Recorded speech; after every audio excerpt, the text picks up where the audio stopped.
This is 2. All right. Psalm 78, I'm supposed to say where you fell short or missed the mark, he said. All right, let's start over. My people, hear my teaching. Listen to the words of my mouth. I will open my mouth with a parable, and I will utter hidden things from of old. All right, he's pointing to 3. Things we have heard and known, things our ancestors have told us.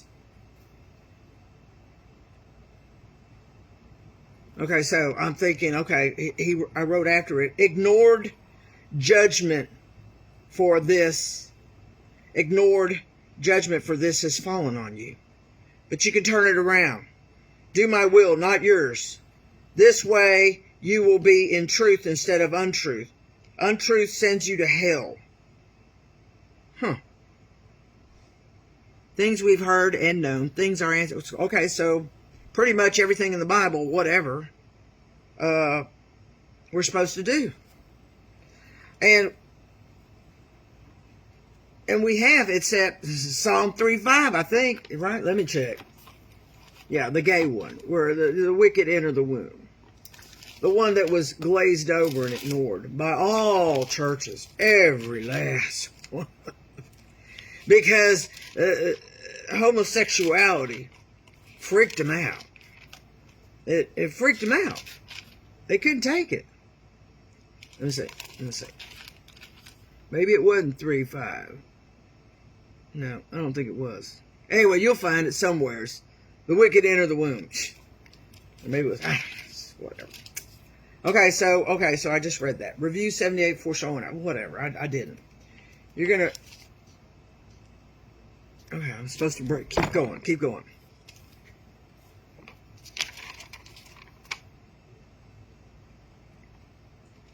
Okay. We will not hide them from our descendants. We will tell the next generation the praiseworthy deeds of the Lord, his power and the wonders he's done. He decreed statutes for Jacob, and established the law in Israel, which he commanded our ancestors to teach their children. Okay, I see where this is going. Okay? So the next generation would know them, even the children yet to be born. Okay, so basically, we were told a long time ago how to conduct the church. Okay? It was never to create and make money off of. Okay? No, never. I don't know what you were going to do. Yeah, we were never supposed to do that. You're just supposed to be all about God, and that was it. I guess if it was really that important for you, shoot, your income would still be connected to no, that wouldn't work. I don't know what to tell you. That's what he said, raw truth. Nothing. You can make no money and have a church. I guess the tithes and offerings are just to keep the place running, and you get a little stipend. That's it. That's not all your income. Not at all. Okay? I don't know what y'all are doing, but obviously he's upset because he said the churches are damned, and I had no idea because I don't go to church. You know what? You know what? It dawned on me. He didn't pick a church person. He didn't pick a church person. He picked somebody that had a gay relative, has gay relatives. Yeah. He never picks the perfect ones like you, okay? Keep that in mind, pastors. All right, here we go. Okay, here we go. Get back to work. Okay, keep it going. Psalm 78:7. Then they would put their trust in God and would not forget his deeds, but would keep his commands. Well, you're not. They would not be like their ancestors, a stubborn, rebellious generation, because you're ignoring certain scriptures because they make you very uncomfortable. Whose hearts were not loyal to God, whose spirits were not faithful to him. Because see, when he told them to kill babies, dash them against the rocks, and they didn't do it, that was in the Word. Yeah. And we've been punished ever since. I didn't do it, but whoever above did. They didn't kill him. They were never to, whatever. They were never supposed to be. Then they would put their trust in God and would not forget his deeds, but would keep his commands. They would not be like their... Okay, I read all that. Okay, just read it again. They would not be like their ancestors, a stubborn and rebellious generation, whose hearts were not faithful to him. Okay? So you're not faithful to him because we're not keeping all his decrees. We're just keeping the ones we can stomach. The men of Ephraim, though armed with bows, turned back on the day of battle.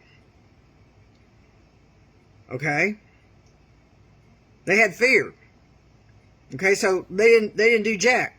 The men of Ephraim, though armed with bows, God always tells us don't fear. That was disobedience right there.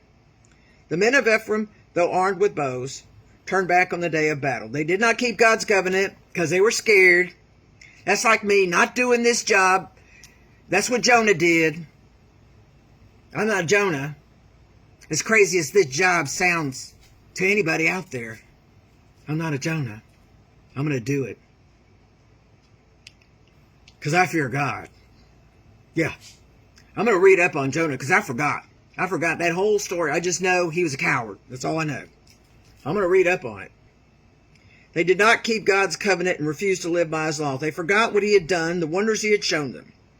He did miracles in the sight of them. I know. In front of them. In the land of Egypt. In the region of Zone. He divided the sea and led them. Another tremendous miracle. He divided the water, the sea, and led them through. He made the water stand up like a wall. He guided them with the cloud by day and with light from the fire all night. He split the rocks in the wilderness and gave them water as abundant as the seas. He brought straight. See, he's telling us, I've given you so many receipts, and you're still doing it your way. They willfully put God to the test by demanding the food they craved.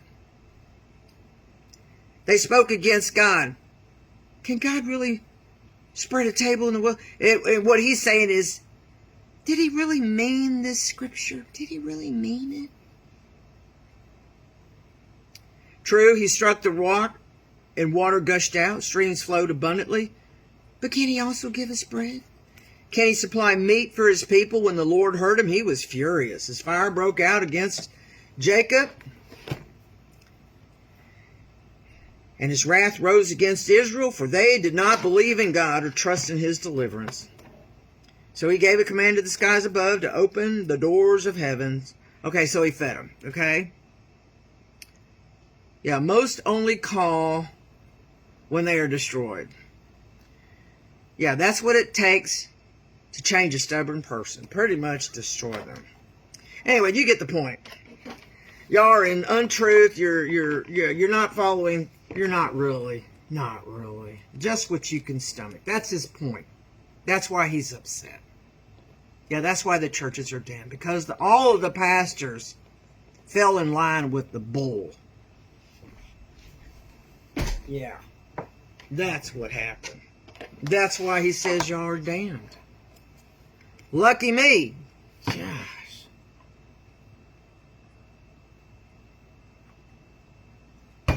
Like I said, it better be something super, a fire ring around me and all the things. You better know it.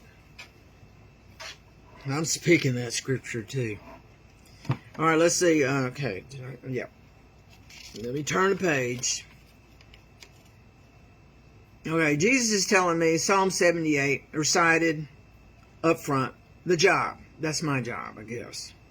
Jesus wants me to use Psalm 78 where you failed him. He is educating you.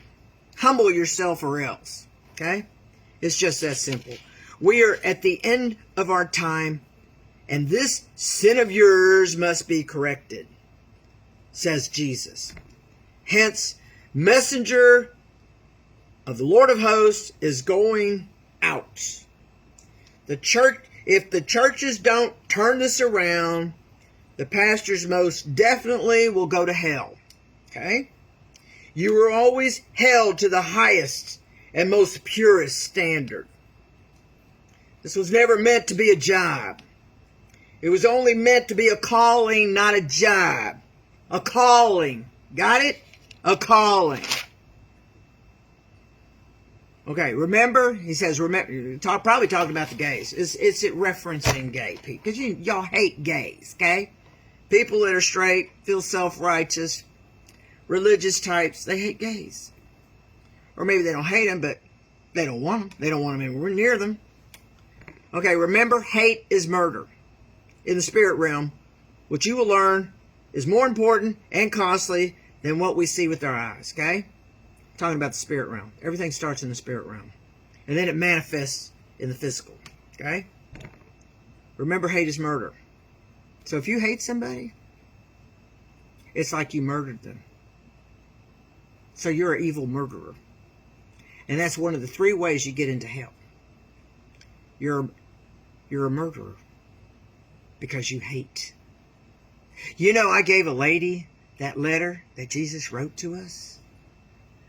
And I didn't watch it. God told me to go take it to her. I did. It just so happened I had it in my purse that I meant to give to somebody. Oh, yes, the lady that I was going to, that is making my costumes. I found somebody. I know. She's on board. She loves Team Jesus, okay? I'm having a drop-off. I hate that. I guess it's not important. If I remember, I'll come back to it. See, Jesus does that to me. If I go off on a tangent, he says, okay, remember, hate's murder. So let me just get back to what he wanted me to say. Okay, for some reason, I've written a scripture that I always say. Because I'm noticing the scriptures that I said for years are now come to pass. I didn't know it was going to be like this, but it's what's happened. Sustain me, my God, according to your promise, and I will live. Okay?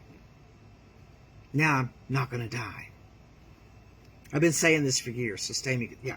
So I'm not going to die. He's made it to where I'm not going to die.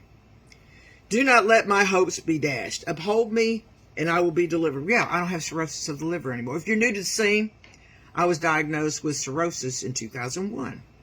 So I've been living with it. Very fine. I mean, every now and then I get sick with the fever, and that's about it. It's just, you know, you got to keep flushing your liver with water. And don't eat a bunch of sugar. And definitely don't drink. So, yeah. And so when he gave me this job, he healed me. He healed my liver. It's healed. Matter of fact, I went to the doctor because I want proof. The same people that ran the tests that showed all my numbers were off the charts liver-wise. And now this one. And as soon as I get it, I'll share the numbers with you. You know, when you go to the bathroom to pee, it's hardly yellow at all. It's barely yellow. It's almost clear. Yeah. I can't remember. Only children do that. Okay, so that's that. Oh, and the other one. Here's the other one. I didn't know it was called the Prayer of Jabez. I heard it years ago. And I thought, oh, that sounds like something I want to recite over my life. And here it is. Let me get a drink. So that's my point. Get scriptures you love and you want to become, and it'll happen. You say it all the time, every day. It'll happen. It'll come to pass. Whatever it is, it'll come to pass. It may not be exactly what you think, but it'll still be a good thing. It'll always be a good thing. Here it is, the prayer of Jabez. That's in 1 Chronicles 4, 9 through 10. Oh, that you would bless me and enlarge my territory. My territory is now America. And Clayton said, we got to go to Alaska. That means we got to go through Canada to get to Alaska. Stay tuned. Okay, oh, that you would bless me and enlarge my territory. Let your hand be with me and keep me from harm. That's the John contract. So that I will be free from pain. Jabez is from the tribe of Judah. The name Jabez means pain, sorrow. Dolores means pain. Isn't that something? Okay. It says, read Psalm 101 and simultaneously do commentary. I can't imagine. All right, let me get it out. Yeah, sorry it's late, but I have a life. I still have a life. This ain't the job just yet. But I'm getting all my ducks in a row. I'll tell you that right now. Clayton's fearful, but you know, he hasn't killed his flesh the whole time I've been married to him. So you know what? Sucks to be him. But you know what? It sucks to be me too, because the first half was crap. Now the rest is still going to be crap. Oh well. I stay focused on this. And getting his money. I just try not to look at him sometimes, you know? Kind of breaks my heart. Anyways. Alright, here we go. This is Psalm 101. Oh good, it's very limited. And you know what? I think I've done it, but we're going to do it again. Psalm 101. I will sing of your love and justice. To you, Lord, I will sing praise. I will be careful to lead a blameless life. When will you come to me? I will conduct the affairs of my house with a blameless heart. I will not look with approval on anything that is vile. Now see, people I would think confuse that with, okay, I'm supposed to hate gay people because they're vile in my eyes. They're not vile in Jesus' eyes, okay? They're just not. Now, yeah, if they're acting, you know, doing the wild, crazy stuff, drag and tranny and all that, yeah, that's a problem, yes. But they still have a soul, and there's still hope. You know, maybe they went off the deep end because the church kicked their asses to the curb and kept them there. They were never going to turn it around because they got no hope. And that's on you, church and pastors. The kind of crap you've been teaching church. That we're to hate the gays. Oh no, we're telling them to pray. Bull. Come on. We're in the end times. We're not supposed to lie. Not even a little. Okay? Let me start over. I will sing of your love and justice. To you, Lord, I will sing praise. I will be careful to lead a blameless life. When will you come to me? I better switch this over. We're going to start over. It's right at 17. That can be dangerous. Be right back.